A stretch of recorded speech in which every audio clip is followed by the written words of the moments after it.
Greetings and welcome to another edition of Science Sunday here at the Connecticut Science Center, joined by Thomas. Happy New Year. Happy New Year. Here we are, our first segment of 2025. And what do you have for us? So this is a painting of a nebula. A nebula is a deep space object associated with the life cycle of stars. This often results from the death of a star, and it often creates a new star. So this is like the formation place of a brand new star, the birthplace of a star, some people call it. So we can see a nebula.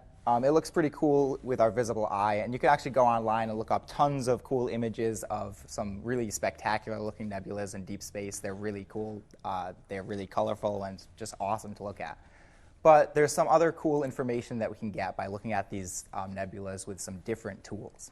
So the first tool I have is an infrared flashlight, or sorry, a UV flashlight right here. I'm going to shine some UV energy on this painting, and we're going to get to see some different stuff. Okay. Now, UV is the kind of light that's associated with like sunburns and sunscreen, so we experience this on Earth. But you can see some different colors popping out as we shine the UV light on here. Absolutely. So UV, or imaging deep space objects in UV light can tell us things about like the chemical composition of the nebulas, and as well as the magnetic fields of objects like stars. Another cool tool that we can use is the thermal camera. So we can look at infrared energy using the thermal camera. And if I hold it up there and focus on the center of the nebula, I'll actually get to see this really bright spot. Now, a thermal camera and infrared energy is associated with heat. So the fact that this center of the nebula here is really bright means that it's warm. Now, we know that space is really cold and a star is really hot, so it makes sense that the birthplace of a new star is warm, a little bit warmer, but not as hot as a real star.